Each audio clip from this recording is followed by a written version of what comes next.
ನೋಡಿ, ಮೊದಲನೇದಾಗಿ ಈ ಮಾಲ್ಡೀವ್ಸ್ ಅನ್ನು ಕೇವಲ ಒಂದು ಪ್ರವಾಸಿ ತಾಣವಾಗಿ ನಾವು ಮಾತ್ರ ನೋಡಬಾರ್ದು. ಯಾಕಂದರೆ ಜಿಯೋ ಪಾಲಿಟಿಕ್ಸ್ನಲ್ಲಿ ಆಟದಲ್ಲಿ ಇದು ಚೀನಾಗೆ ಒಂದು ಹಿತ್ತಲಾಗಿ ಮಾರ್ಪಟ್ಟಿದೆ. ಅಲ್ಲಿ ಮೊಹಮ್ಮದ್ ಮೊಯಿಜಿ ಅಧಿಕಾರಕ್ಕೆ ಬಂದಾಗಿನಿಂದ ಕೂಡ ಸಂಪೂರ್ಣವಾಗಿ ಆ್ಯಂಟಿ ಇಂಡಿಯಾ ನಿಲುವನ್ನು ಕೂಡ ಅವನು ತೆಗೆದುಕೊಟ್ಟಿದ್ದಾನೆ.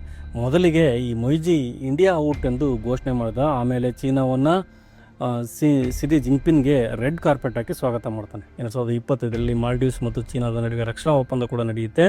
ಮಾಲ್ಡೀವ್ಸ್ಗೆ ಸೇರಿದ 4 ದ್ವೀಪಗಳನ್ನು ಚೀನಾ ಬಂದರು ಅಭಿವೃದ್ಧಿ ಕಂಪನಿಗಳ ನಿಯಂತ್ರಣಕ್ಕೆ ಹೋದವು. ಆಗ ಆ ದ್ವೀಪಗಳಲ್ಲಿ ಚೀನಾದ ರಿಸರ್ಚ್ ವೆಸಲ್ಸ್ ಲಂಗರ್ ಹಾಕಿವೆ.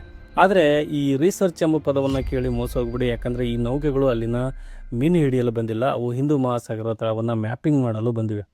ಚೀನಾದ ಪರಮಾಣು ಜಲಂತರ್ಗಾಮಿಗಳು ನಮ್ಮ ಭಾರತೀಯ ರಾಡರ್ಗಳಿಗೆ ಸಿಕ್ಕಿ ಬೀಳದ ಹಾಗೆ ಹಿಂದೂ ಮಹಾಸಾಗರವನ್ನು ಪ್ರವೇಶ ಮಾಡೋದಕ್ಕಾಗಿ ಹೊಸ ದಾರಿಯನ್ನು ಹುಡುಕ್ತಾ ಇವೆ. ಅಗತ್ಯ ಬಿದ್ದರೆ ಇದೇ ದ್ವೀಪಗಳನ್ನು ಚೀನಾ ಮಿಲಿಟರಿ ನೆಲೆಗಳನ್ನಾಗಿ ಕೂಡ ಕನ್ವರ್ಟ್ ಮಾಡುತ್ತೆ.